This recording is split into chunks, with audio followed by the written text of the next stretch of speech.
Bonjour chers étudiants, dans la continuité des capsules qui concernent les probabilités, dans cette vidéo je vais présenter la loi géométrique G et quand une variable aléatoire va suivre la loi géométrique, ainsi les paramètres de cette loi en prenant quelques exemples pour expliquer davantage cette loi. Donc vous avez la loi géométrique de paramètre P, c'est le paramètre P.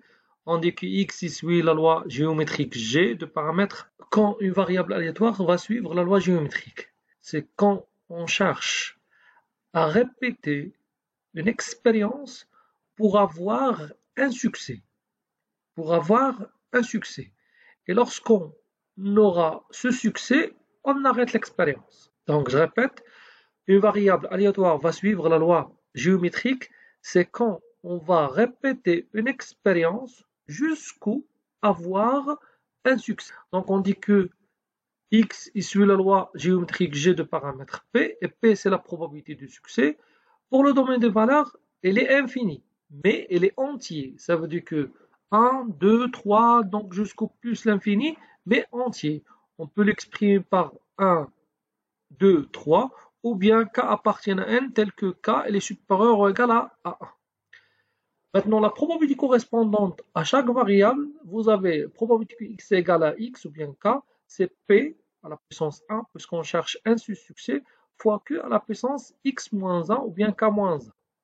L'espérance de x, c'est 1 sur p. La variance de x, c'est q sur p au carré. Et q, c'est 1 moins p. Donc, pour les variables aléatoires, afin de savoir est-ce qu'ils vont suivre la loi géométrique. Donc, vous pouvez trouver cet terme au niveau de la variable nécessaire pour avoir un ou bien une, le premier ou bien la première part de succès, ou bien avant le premier. Donc, lorsque vous trouvez ces termes, donc on peut comprendre que x il va suivre la loi géométrique. Ces mots ils ne sont pas exhaustifs, ça veut dire que je peux trouver une autre expression pour la variable x. Donc, je prends un exercice. Donc, vous avez, on lance une pièce de monnaie et on arrête quand on obtient pile. Donc, soit x la variable aléatoire, le nombre de lancers pour obtenir pile. Ça veut dire qu'on va prendre une pièce de monnaie, on va lancer la première fois, la deuxième fois, la troisième fois, donc jusqu'au obtenir pile. Donc, la probabilité d'avoir pile, c'est 1 sur 2, puisqu'on va prendre une pièce de monnaie qui est équilibrée. Maintenant, t de x, ça veut dire que combien on aura de lancers pour obtenir pile, soit 1, ça veut dire que dès la première lancée, je vais avoir pile. Donc, je m'arrête. Donc, je peux obtenir face, puis la deuxième pile, bien troisième pile. Bon, je peux passer jusqu'au plus l'infini parce que je peux obtenir face, jusqu'au avoir pile. Donc, là, vous avez jusqu'au plus l'infini avec k, elle est entière. La probabilité que x est égal à x, c'est p q à la puissance x moins 1. Vous avez 0,5 ou bien 1 sur 2 fois 0,5 à la puissance x moins 1. Puisqu'on a ici la même probabilité entre p et q, donc c'est 0,5 x. L'espérance de x, c'est 1 sur p, c'est 1 sur 0,5 ou bien 1 sur 2, c'est 2. Ça veut dire qu'en moyenne, je vais obtenir pile pour 2 lancers. La variance de x, c'est q sur p au carré, c'est 0,5 sur 0,5 au carré, c'est encore 2. Et l'écart type, c'est la racine de 2.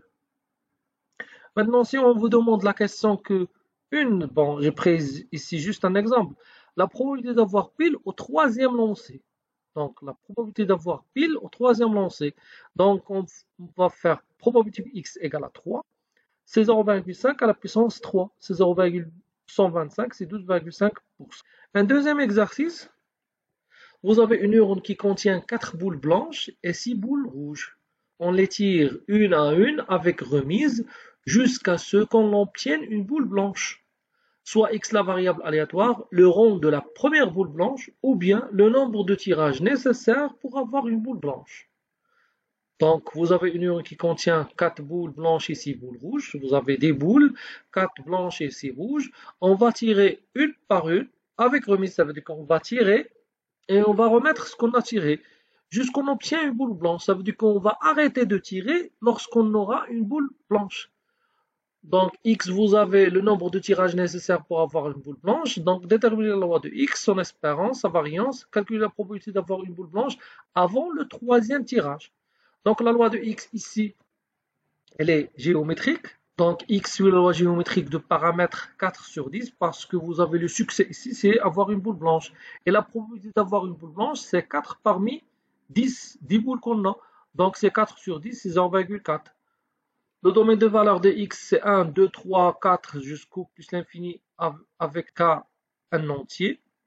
Donc, la probabilité que x est égal à x, c'est 0,4, c'est p fois q à la puissance x moins 1. Q, c'est 0,6, x moins 1. Donc, l'espérance de x, c'est 1 sur 0,4, c'est 2,5. La variance de x, c'est q sur p au carré, 0,6 sur 0,4 à la puissance 2, c'est 3,75. Calculer la probabilité d'avoir une boule blanche avant le troisième tirage. Ici, vous avez, non pas au troisième tirage, mais avant le troisième tirage. Ça veut dire que c'est la probabilité que x il est inférieur strictement à 3, puisqu'il vous dit avant le troisième. Ça veut dire que le troisième, il n'est pas inclus. Donc, soit j'aurai dans le premier tirage, soit dans le deuxième tirage, puisque c'est une variable qui est discrète. Probabilité que x est inférieur strictement à 3, c'est la probabilité que x est inférieur ou égal à 2, c'est soit 1, soit 2. Il n'y en a pas de 0 ici, on commence par 1. Donc, probabilité que x est égal à 1 plus la probabilité que x est égal à 2, donc je vais remplacer dans l'expression de la probabilité de la loi de x, c'est 0,4 fois 0,6 à la puissance 1 moins 1, 0, plus 0,4 fois 0,6 à la puissance 2 moins 1. Donc, j'aurai 0,4 plus 0,24, c'est 0,64, c'est 64%. Le troisième exercice, vous avez dans un jeu de hasard la probabilité de gagner lors d'une tentative de 1 sur 5. Une personne joue indépendamment une fois chaque jour. On suppose que les jours sont numérotés par 1, 2, 3. On note x, la variable aléatoire associée au nombre du jour du premier gain. X est-elle une variable aléatoire discrète ou continue? Déterminer la loi de x et ses paramètres. Calculer la probabilité pour que le joueur gagne avant le cinquième jour. Démontrer que le nombre moyen de jours nécessaires pour gagner le jeu est de 5 jours. Donc vous avez ici une personne, lorsqu'il va jouer, la probabilité qu'il va gagner c'est 1 sur 5. Donc il va jouer chaque jour et là une seule tentative. Donc soit il va gagner, soit non. On a supposé que les jours sont numérotés de 1, 2, 3 jusqu'au plus l'infini. Et la variable ici, c'est le numéro de jours du premier gain. Ça veut dire que quand il va avoir le premier gain. Donc ici, on ne va pas chercher le nombre du succès parmi n tentatives, mais la variable, c'est le nombre de tentatives ou bien le nombre d'expériences pour avoir le premier succès. Donc c'est pour ça qu'elle est différente de la loi binomiale. Donc ici, la variable, puisque vous avez ici le premier gain, donc le premier succès, donc c'est une variable qui suit la loi géométrique. Est-elle discrète ou bien continue? Donc puisque ici, on va supposer que x c'est le nombre du jour du premier gain, donc x ne peut être que soit 1, soit 2, soit 3, ça veut dire que soit elle va gagner le premier jour, soit elle va gagner le deuxième jour, sachant que le premier a eu un échec, soit le troisième jour et les deux premiers sont des échecs, soit jusqu'au plus l'infini. Donc x c'est une variable discrète parce qu'on ne va pas travailler sur des intervalles, mais sur des nombres qui sont isolés. 1, 2, 3, 4, 5 jusqu'au plus l'infini, ce sont des entiers. Donc c'est une variable qui est discrète. La loi de x, donc x suit la loi géométrique de paramètre p égale 1 sur 5, puisqu'on va chercher, donc pour x, c'est le numéro ou bien le nombre de jours pour avoir le premier succès. Donc x suit la loi géométrique de paramètre p égale 1 sur 5, c'est 0,2. Donc le domaine des valeurs de x, c'est 1, 2, 3 jusqu'au plus l'infini. K appartient à n avec k est supérieur ou égal à 1. La probabilité que x est égal à x ou bien k, c'est 0,2, c'est p, fois 0,8, c'est q, à la puissance x moins 1. L'espérance de x égale 1 sur p, c'est 1 sur 5, c'est 5. Et on va essayer dans la troisième question de démontrer que l'espérance de x égale à 5. La variance de x égale q sur p au carré, c'est 0,8 sur 0,2 au carré, c'est 20. Et l'écart type, c'est racine de 20. La deuxième question, calculer la probabilité pour que le joueur gagne avant le cinquième jour. Donc vous avez probabilité que x inférieure strictement à 5. Elle est égale à la probabilité que x est inférieur ou égal à 4, puisque c'est une variable discrète. On a dit que avant le, ça veut dire que le cinquième jour n'est pas inclus. Donc, x inférieur ou égal à 4, ça veut dire que soit il va être égal à 1, soit 2, soit 3, soit 4. Et on va remplacer dans l'expression de la probabilité pour x, 1, 2, 3, 4. Donc, pour 1, c'est 0,2 fois 0,8 à la puissance 0, plus 0,2 fois 0,2 à la puissance 1, plus 0,2 fois 0,8 à la puissance 2, plus 0,2 fois 0,8 à la puissance 3. Donc, ça donne 0,2, 0,16, 0,102, 0,082. Le tout, c'est 0,544, 54,4%. Pour la dernière question, démontrer que le nombre moyen de jours nécessaires pour gagner le jeu est de 5 jours. Normalement, au niveau des lois usuelles, au niveau de probabilité 2, on ne donne pas la question de la démonstration des paramètres de chaque loi. Ça veut dire qu'au niveau de l'espérance et de la variance. Mais ça n'empêche pas, donc, pour cette question, que je vais développer pourquoi on a au niveau de l'espérance de x lorsqu'il suit la loi géométrique, c'est 1 sur p.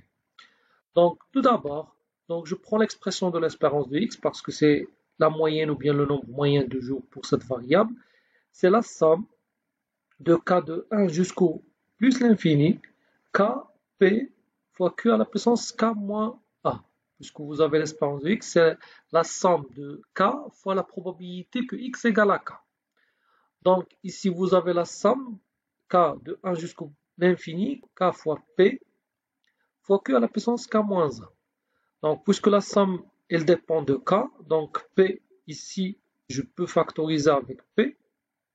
Donc, ça va donner p fois la somme de k de 1 jusqu'au l'infini, k, q à la puissance k moins 1. Donc, c'est p fois, et je vais développer cette somme. C'est quoi? Lorsque k égale à 1, donc, ça se donne ici 1 fois q à la puissance 1 moins 1, c'est 0, ça donne 1. Donc, si k égale à 2, j'aurai 2 fois k à la puissance 2 moins 1, c'est 2k. Pour 3, c'est 3k à la puissance 2, jusqu'au n, l'infini. Donc, j'aurai n fois q à la puissance n moins 1. Donc là, c'est l'expression que j'aurai pour l'espérance de x. Donc, je vais essayer de voir cette somme, combien elle est égale. Donc, tout d'abord, on aura besoin de ce qu'on appelle les suites qui sont géométriques. Donc, je vais la développer ici. Donc, si je prends que Sn, c'est une somme de 1 plus q au carré, plus q à la puissance 3, jusqu'au plus q à la puissance n. C'est une suite géométrique que vous aurez à voir au niveau de mathématiques financières. Donc, pour calculer cette somme, qu'est-ce que je vais faire? Je vais multiplier par k. Si j'aurai k Sn, j'aurai k fois 1 c'est k, k fois k c'est k2, k fois k au carré c'est k à la puissance 3, fois k à la puissance 3 j'aurai k à la puissance 4, jusqu'au la dernière que j'aurai q fois n plus 1. Donc maintenant je vais faire Sn moins q Sn. Donc la première moins la deuxième. Qu'est-ce que j'aurai? 1 plus k au carré plus k à la puissance 3 jusqu'au plus a à la q à la puissance n, moins cette somme, moins q au carré, moins q à la puissance 3, moins q à la puissance 4, jusqu'au moins q à la puissance n plus 1. Qu'est-ce que j'aurai? J'aurai ici 1 plus k moins k.